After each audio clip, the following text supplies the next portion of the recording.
महाराज महाराज, हमने पूरा कक्ष छान मारा, पर राजकुमारी फिर से गायब हो गई है। क्या? तुम क्या कह रहे हो सैनिक? तुम लोगों ने ठीक से निगरानी नहीं किया क्या? माफ कीजिएगा महाराज, हमने कोई चूक नहीं की, पर जैसे ही आधी रात हुई, कमरे के भीतर से हल्की सी हवा की आवाज आई और फिर राजकुमारी अदृश्य हो गई। हे भगवान, मेरी बेटी, मेरी वसुधा, उसे क्या हो गया है? हर रात उसे कौन ले जाता है? कहाँ जाती है वो? क्या किसी ने उस पर कोई जादू किया है? मुझे कुछ समझ नहीं आ रहा है। मैं माँ हूँ, अब और नहीं सह सकती ये सब।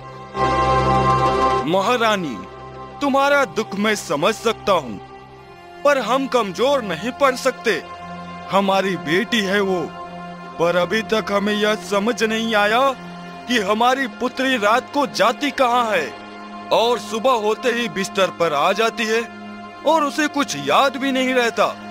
यह तो बहुत ही गहरा रहस्य है, पता नहीं कब सुलझेगी। महाराज, ये कोई सामान्य बात नहीं है। राजकुमारी का हर रात इस तरह गायब होना और फिर सुबह जैसे कुछ हुआ ही ना हो, यह किसी शक्तिशाली टोने या तंत्र का काम लगता है। मंत्री जी, अब यही एक मार्ग शेष है।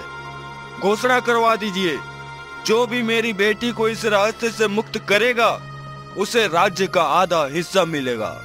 मेरे लिए मेरी पुत्री का शोक मेरे राज्य से अधिक मूल्यवान है। जी महाराज, मैं तुरंत सैनिक को आदेश देता हूँ। हर गांव, हर नगर में यह समाचार पहुँचेगा। शायद कोई उम्मीद की किरण कहीं से जगे। अगले दिन गांव के चौक पर सैनिक ढोल के साथ ऐलान करते हैं। सुनो सुनो सुनो, महाराज की ओर से ऐलान है।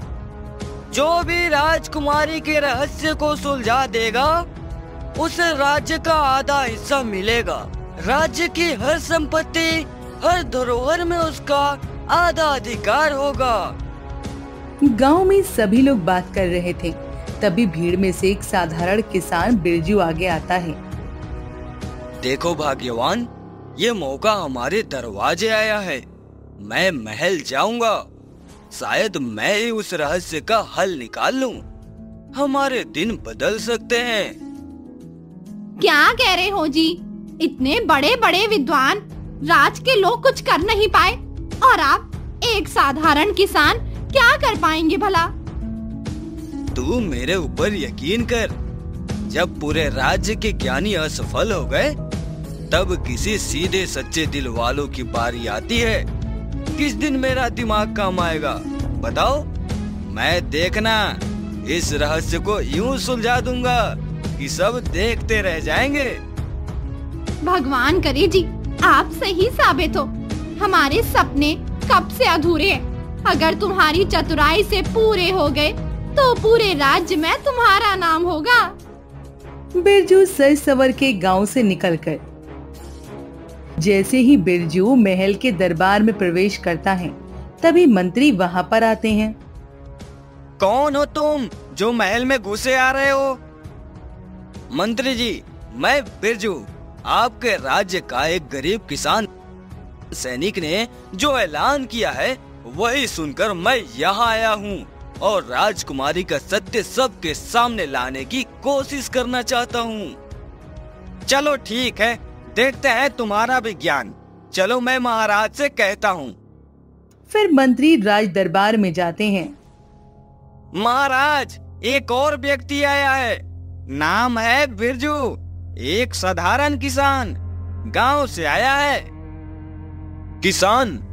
ठीक है, अंदर भेजिए। बिरजू हाथ जोड़कर भीतर आता है। प्रणाम महाराज, मैं बिरजू आपके राज्य के एक छोटे से गांव से आया हूँ। सुना है आपकी पुत्री को कोई रहस्यमय कष्ट है। मैं उसे समझाने का प्रयास करना चाहता हूँ। बिरजू, यह कोई साधारण बात नहीं है। मेरी पुत्री हर रात गायब हो जाती है और सुबह वही अपने कक्ष में मिलती है। हमने विद्वानों, तांत्रिकों और योद्धाओं को बुलाया, पर कोई भी इसका हल नहीं निकाल सका। तुम कैसे कर पाओगे? महाराज, मैं जानता हूँ मैं कोई ज्ञानी नहीं हूँ, पर मेरा मन साफ है, नियति सच्ची है और मेरी आंखों में वो धैर्य है जो शायद अब तक किसी ने नहीं दिखाया। मुझे सिर्फ एक मौका दीजिए। अगर मैं असफल हुआ तो दंड मुझे स्वीकार है। ठीक है, तुम्हें 1 माह का समय दिया जाता है। अगर सफल रहे तो आधा राज्य तुम्हारा होगा, और अगर असफल हुए तो राज्य की मर्यादा के अनुसार तुम्हें दंडित किया जाएगा। मुझे मंजूर है महाराज। फिर बिरजू महाराज के साथ राजकुमारी के कक्ष में जाते हैं।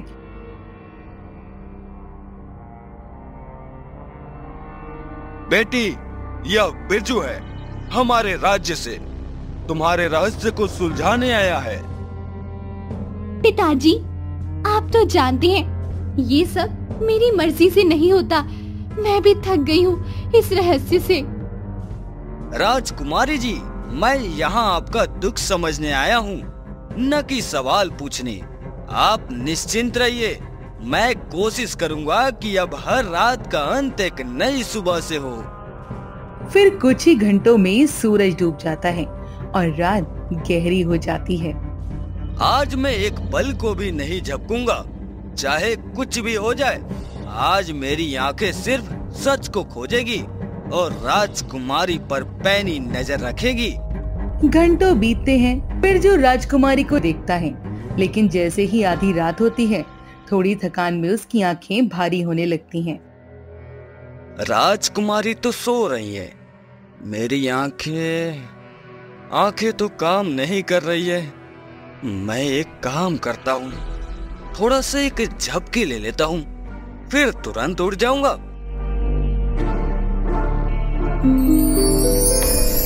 और जब आँख खुलती है, हे राम, राजकुमारी कहाँ गई? मैंने एक पल के लिए झपकी ली और सब कुछ खो दिया। हे भगवान, मुझे क्या हो गया था? थोड़ा सा अपना नींद बर्दाश्त नहीं कर सकता था क्या? और फिर कुछ घंटों के बाद सुबह होते ही राजकुमारी अपने बिस्तर पर होती है। राजकुमारी, आप वापस कब आई? क्या मतलब? मैं तो यही थी, रात को सोई थी और अब जगी हूँ। मुझे कुछ याद नहीं। जो तुम किस बारे में बात कर रही हो? बिरजू, तो कुछ पता चला? राजकुमारी रात को कहाँ गई थी? महाराज, कृपया मुझे क्षमा करें।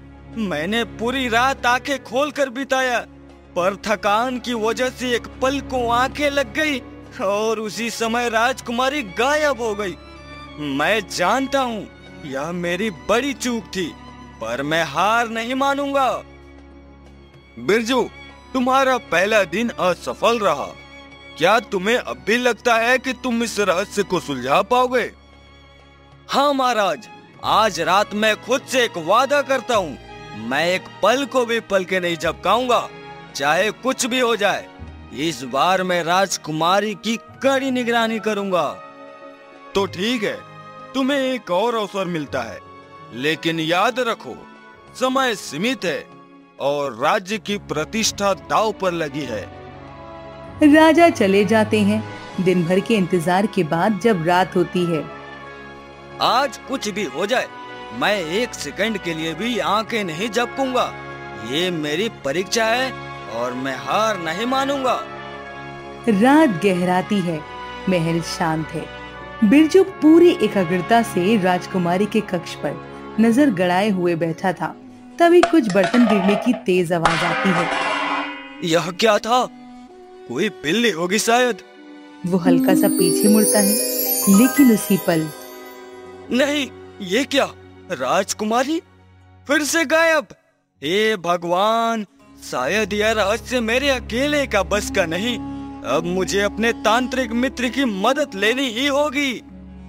सुबह होते ही दरबार में बिरजू उपस्थित होता है और राजा और मंत्री वहीं थे। बिरजू, क्या इस बार कुछ जानकारी मिली? महाराज, इस बार महल में बर्तन गिरने की आवाज आई और जैसे ही मैं पलटा राजकुमारी गायब हो गई। मुझे लगता है कि कोई भ्रम या तंत्र इस पूरे रहस्य को ढक रहा है। तो अब क्या करोगे बिरजू? महाराज, आज मैं जंगल की ओर जा रहा हूँ। मेरा एक तांत्रिक मित्र है, सिद्धि और दृष्टि में पारंगत। शायद वह इस रहस्य में मेरी सहायता कर सके। तुम भाग तो नहीं रहे हो बिरजू? तुम डर गए सजा से क्या? नहीं मंत्री जी, मैं इस धरती का पुत्र हूँ और अगर मुझे इसकी रक्षा के लिए प्राण भी देने पड़े तो भी मैं पीछे नहीं हटूंगा। मैं आज शाम तक लौट आऊंगा उत्तर लेकर। तो जाओ, तुम्हारे पास अभी समय है। बिरजू झुककर प्रणाम करता है और जंगल की ओर बढ़ता है। रास्ता कठिन था। बिरजू थका हारा पेड़ के नीचे बैठ जाता है। चल भाई बिरजू, अगर तुम्हें जान प्यारी है तो राजकुमारी का रहस्य सुलझा ले, वरना तो तेरी सामत पक्की है। वो गहराते जंगल में आगे बढ़ता है। तभी झाड़ियों में से एक जंगली कुत्ता गुर्राता हुआ निकलता है। हे भगवान, ये तो बड़ा ही खतरनाक लग रहा है।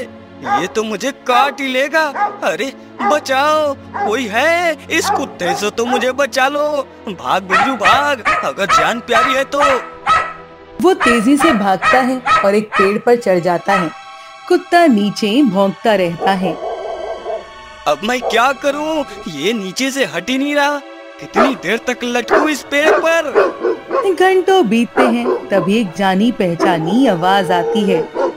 अरे बिरजू, तू इस हालत में पेड़ पर क्यों चढ़ा हुआ है भाई? क्या बताऊं यार, नीचे ये कुत्ता खड़ा है, मुझे काटने को दौड़ा था। जान बचाने के लिए पेड़ पर चढ़ना पड़ा। अरे मोती, ये मेरा मित्र है रे, शांत हो जा। ये वो है जिसने मेरी जान बचाई थी। कुत्ता चुप हो जाता है। अब उतारा बिरजू, तू तो बाल बाल बच गए यार। इस मोती को मेरी इजाजत के बिना जंगल में कोई पसंद नहीं है। भाई सच में, तू नहीं होता तो आज मेरा काम तमाम था। चल छोड़, अब बता, आज अचानक जंगल में कैसे आना हुआ? मित्र, मामला बहुत संगीन है। महाराज की पुत्री हर रात को वो अपने कक्ष से अचानक गायब हो जाती है और सुबह जैसे कुछ हुआ ही ना हो लौट आती है। न उसे कुछ याद रहता है, न कोई देख पाता है। मैं उसकी निगरानी में था, पर हर बार कुछ ऐसा हो जाता है कि वो मेरी नजरों से ओझल हो जाती है। हाँ, ये कोई साधारण बात नहीं लगती। कोई मायावी ताकत है या कोई बहुत गहरा रहस्य है। मुझे 1 महीने का समय मिला है। अगर मैं इस रहस्य को नहीं सुलझा पाया तो महाराज मुझे दंड देंगे और ये बात मेरे सम्मान की है मित्र। तूने एक समय मुझे गांव वालों से बचाया था, अब तेरा कर्ज उतारने का वक्त आया है। मैं तुझे अपने ज्ञान का आधा हिस्सा देता हूँ और साथ में ये दे रहा हूँ एक जादुई डोरी। ये डोरी अदृश्य है, केवल तू इसे देख सकता है। जब राजकुमारी रात को सोने जाए तो ये डोरी उसके शरीर में हल्के से बांध देना और इसका दूसरा सिरा अपने पास रखना। वो जहाँ भी जाएगी तू उसके साथ साथ जा सकेगा। अरे वाह, ये तो कमाल की चीज है। पर सुन, इसे किसी गलत उद्देश्य के लिए इस्तेमाल मत करना, नहीं तो सारी तंत्र शक्ति निसफल हो जाएगी। नहीं मित्र, मैं तेरा विश्वास कभी नहीं तोड़ूंगा, ये मेरा वादा है। तो जाओ मित्र, सच्चाई के पीछे चलो और जब ये रहस्य खुले तो मुझे जरूर बताना। बिरजू संकल्प के साथ वापस महल की ओर रवाना होता है। आज की रात मेरे जीवन की सबसे बड़ी परीक्षा है। अगर मैं असफल हुआ तो सब कुछ खो दूंगा, लेकिन अगर सफल रहा तो एक गहरा राज दुनिया के सामने होगा। वो राजकुमारी के पास जाता है। राजकुमारी गहरी नींद में है। वहाँ डोरी धीरे से उसके चारों ओर लपेट देता है। माफ करना राजकुमारी, ये तुम्हारी सच्चाई जानने के लिए जरूरी है। मैं तुम्हारा अपमान नहीं बल्कि तुम्हारी रक्षा करना चाहता हूँ। और जैसे ही डोरी बंधती है, अचानक एक चमत्कारी रोशनी होती है और राजकुमारी गायब हो जाती है। उस डोरी से बंधा होने के कारण बिरजू भी अदृश्य हो जाता है और एक स्वर्ग लोक में पहुंच जाता है। हे ईश्वर, ये कौन सी जगह है? ये तो हमारी धरती जैसी बिल्कुल नहीं लगती। हर तरफ रोशनी है, सुगंध है, जैसे मैं किसी सपने में आ गया हूँ। नहीं, ये सपना नहीं हो सकता, ये तो स्वर्ग लोक जैसा है। थोड़ा आगे बढ़ते ही ब्रजू देखता है कि एक सुनहरी गद्दी पर वही राजकुमारी बैठी थी, लेकिन वो अब एक परी के रूप में थी। हे भगवान, ये तो वही राजकुमारी है, लेकिन अब ये किसी महारानी जैसी लग रही है। चारों ओर सेविकाएं और एक गद्दी, क्या सच में ये हमारी राजकुमारी है? एक परी सेविका की तरह उस परी राजकुमारी से कहती हैं, महारानी, आप कब तक धरती लोक पर यूं छुपकर रहती रहेंगी? अब वो समय दूर नहीं जब काली परी हमारी स्वर्ग लोक पर आक्रमण कर देगी। हम कमजोर हो रहे हैं, आपकी अनुपस्थिति में हमारी शक्ति क्षीण होती जा रही है। मुझे पता है सखी, मैं जानती हूँ कि मेरा हर पल वहाँ रहना हम सब पर भारी पड़ रहा है, लेकिन अब बस दूर आते और फिर मैं उस राजकुमारी के शरीर त्याग कर आ जाऊंगी और हमेशा के लिए इस संसार में लौट आऊंगी। लेकिन महारानी, अगर किसी ने सच्चाई जान ली तो सब कुछ नष्ट हो जाएगा। वो शरीर जिसमें आप वास कर रही हैं, वो तो एक निर्दोष कन्या का है। मैंने ये जीवन नहीं चुना सखी। 15 वर्ष पूर्व जब हम धरती लोक पर एक दिव्य मिशन के लिए आए थे, तभी एक काली जादूगरनी ने मेरे शरीर को भस्म कर दिया था। मेरी आत्मा वहीं भटकती रही और तभी वो छोटी राजकुमारी खेलते खेलते मेरे पास आई। मुझे आश्रय मिला उसके शरीर में, पर अब मैं थक चुकी हूँ। मैं उसकी बलि देकर स्वयं को मुक्त करना चाहती हूँ। मुक्त। हे प्रभु, ये तो बहुत बड़ा धोखा है। राजकुमारी, वो तो केवल एक साधन बन गई है और मैं अब ये सब जानकर चुप नहीं रह सकता। मुझे ये सब महाराज को बताना होगा, नहीं तो सब खत्म हो जाएगा। महारानी, लौटने से पहले अमर कुंड में स्नान कर लीजिए, वही आपकी शक्ति को पूर्ण बनाएगा। हाँ, अमर कुंड, वही मेरी अंतिम तैयारी है। उसके बाद ही मैं शरीर का त्याग कर पाऊंगी। ये क्या? मेरे शरीर में अजीब सी जकड़न है, जैसे किसी ने मुझे बांध रखा था। हे भगवान, कहीं इसे सच्चाई का आभास ना हो गया हो। अगर ये सब जान गई तो मेरी जान भी खतरे में है और उसकी आत्मा भी। प्रभु, किसी भी तरह राजकुमारी और मेरी रक्षा करना। महारानी, अब समय कम है। आप अमर कुंड में स्नान कर चुकी है। सूर्य उदय होने से पहले आपको महल लौटना होगा। समय आ गया है, अब निर्णय अंतिम होगा। आज रात के बाद मैं फिर कभी इस शरीर में नहीं लौटूंगी। तब तक तुम इस राज्य का ध्यान रखना। काली परी पर कड़ी निगरानी भी रखना। दोनों बिरजू और परी राजकुमारी महल लौट आते हैं। अब और देर नहीं, मुझे तुरंत महाराज से मिलना है। ये रहस्य अगर अभी नहीं बताया गया तो बहुत कुछ बिगड़ सकता है। बिरजू तेजी से महल की ओर दौड़ता है, महल के गलियारों को पार करता है और राज दरबार की ओर बढ़ता है। तभी मंत्री सामने आ जाता है और रास्ता रोकता है।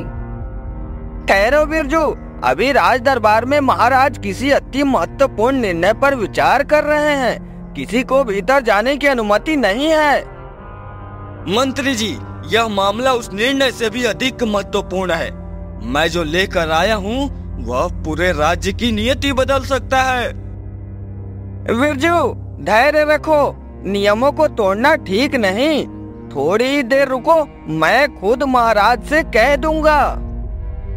मुझे क्षमा करें मंत्री जी, पर इस बार इंतजार की कोई गुंजाइश नहीं है।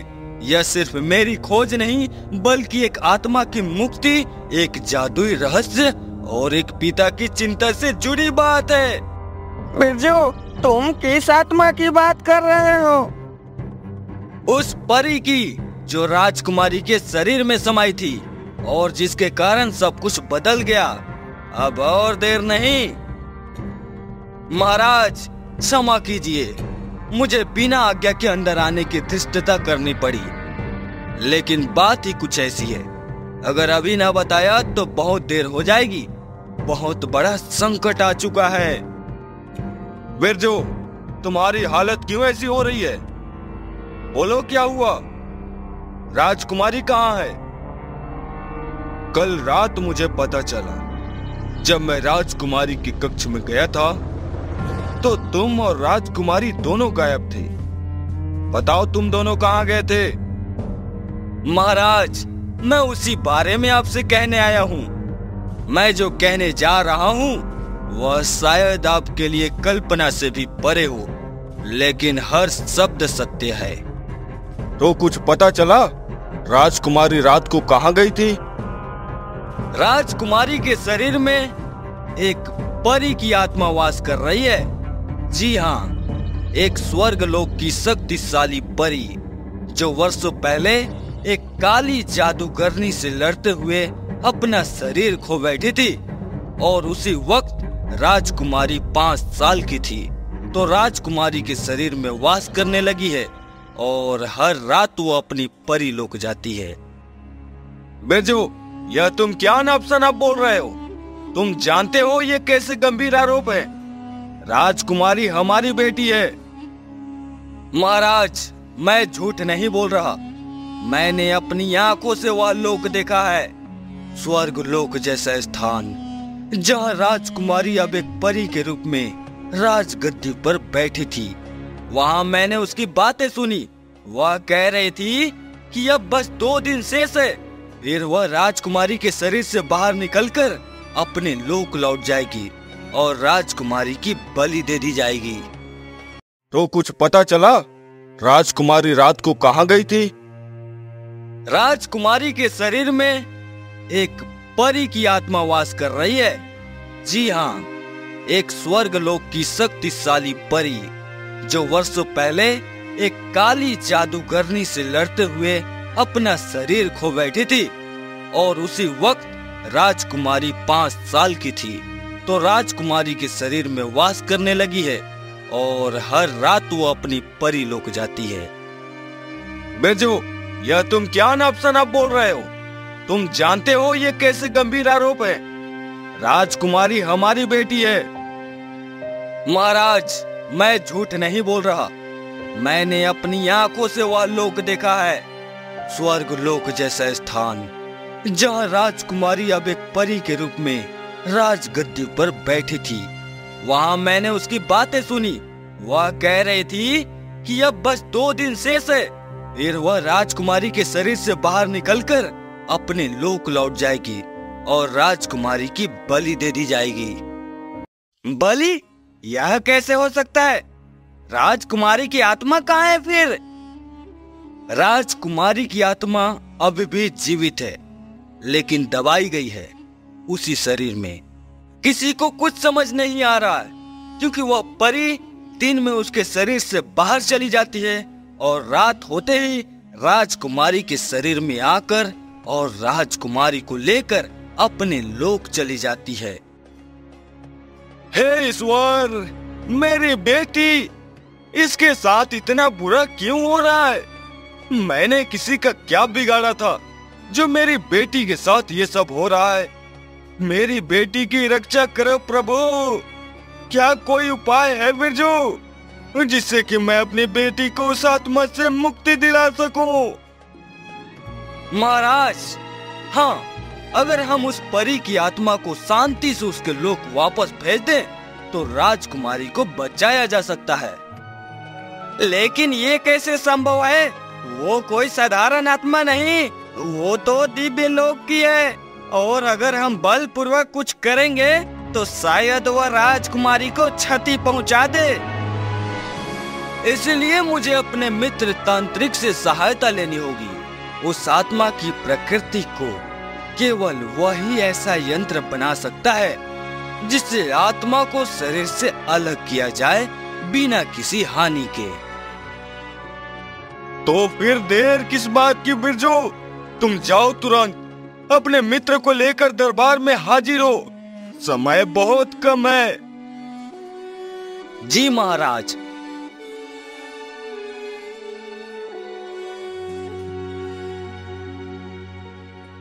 बिरजू अपने पुराने मित्र तांत्रिक की कुटिया तक पहुंचता है और वहां वही डरावना कुत्ता फिर से उस पर भौंकता हुआ दौड़ता है। रुक जा, शांत हो जा, मैं तुम्हारे मालिक का मित्र हूँ। कुत्ता कुछ पल में शांत हो जाता है, फिर दरवाजे के पास बैठ जाता है। बिरजू कुटिया के भीतर प्रवेश करता है। वहाँ तांत्रिक ध्यान मग्न अवस्था में था। तो आ ही गया, मुझे पता था तू फिर लौटेगा। मैं खाली हाथ नहीं आया मित्र। देख, ये रही वो जादुई रस्सी।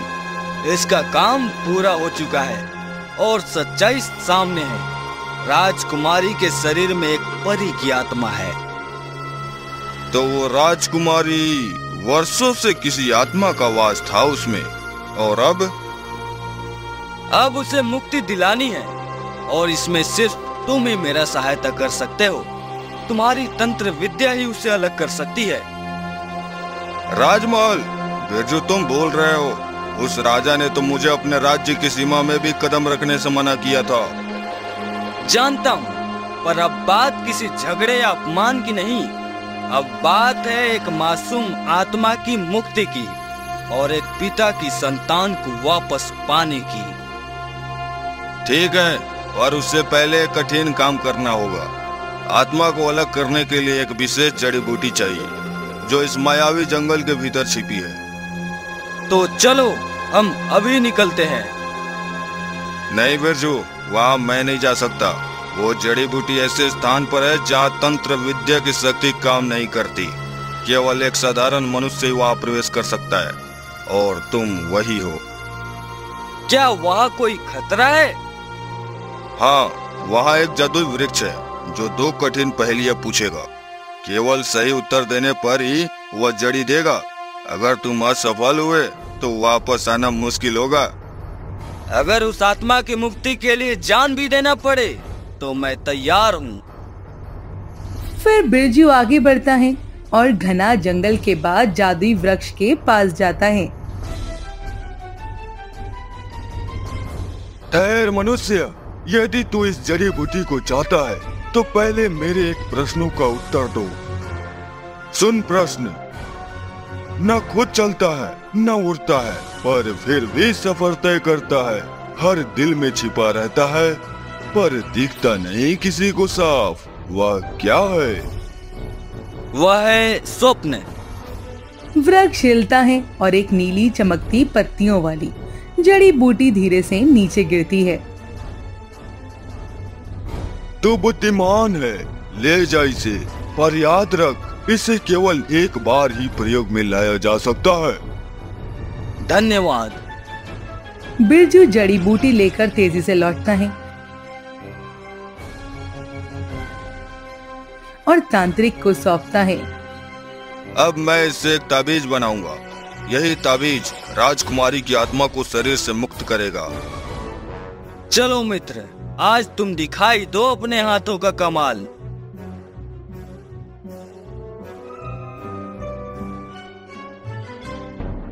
जैसे ही बिरजू के साथ तांत्रिक प्रवेश करता है, राजा उन्हें देखता है और क्रोध से खड़े हो जाते हैं। बिरजू, ये क्या कर रहे हो तुम? इस तांत्रिक को मेरे महल में लाने की तुम्हारी हिम्मत कैसे हुई? क्या भूल गए मैंने इसे राज्य की सीमाओं से बाहर कर दिया था? महाराज, कृपया क्षमा करें, पर यह वही व्यक्ति है जो राजकुमारी को बचा सकता है। इसने एक ताबीज तैयार किया है जिसकी शक्ति से परी की आत्मा को अलग किया जा सकता है। तुम सच कह रहे हो तांत्रिक? क्या तुम्हारे पास कोई उपाय है? जी महाराज, यह ताबीज मेरी तंत्र विद्या से अभिमंत्रित है। जब इसे राजकुमारी की गले में पहनाया जाएगा तो उसमें बसी परी की आत्मा स्वतः मुक्त हो जाएगी और अपने लोक में चली जाएगी। ठीक है, यदि तुम सच में ऐसा कर सको तो मैं तुम्हें क्षमा कर दूंगा, पर यदि यह सफल रहे तो परिणाम तुम्हें मालूम है। तांत्रिक चुपचाप ताबीज लेकर राजकुमारी की ओर बढ़ता है और वो मंत्र बुदबुदाते हुए ताबीज को उसके गले में पहनाता है। एक हल्की सी चमक उठती है और राजकुमारी एक चीख के साथ बेहोश होकर गिर पड़ती है। राजकुमारी! कुछ क्षण बाद राजकुमारी की पलकें हिलती हैं। वो धीरे धीरे उठती है, भ्रमित सी इधर उधर देखती है। तुम दोनों ने वह कर दिखाया जो मेरे राज्य के बड़े बड़े ज्ञानी भी नहीं कर सके। बिरजू, मैंने वचन दिया था, आज मैं तुम्हें आधा राज्य दूंगा। महाराज, मेरे लिए यही सबसे बड़ा पुरस्कार है कि राजकुमारी अब स्वस्थ है। मुझे कोई राज्य नहीं चाहिए। मेरी पत्नी है, मेरा जीवन है। यदि आप देना ही चाहते हैं तो मुझे थोड़ी सी उपजाऊ जमीन दे दीजिए। मैं वहाँ खेती करूँगा और शांति से जी सकूंगा। मंत्री जी, इसे उपजाऊ भूमि प्रदान की जाए, साथ ही कुछ रेशमी वस्त्र भी। यह हमारे राज्य का सच्चा रक्षक है। जी महाराज। उसके बाद बिरजू सुख से अपना जीवन बिताने लगता है।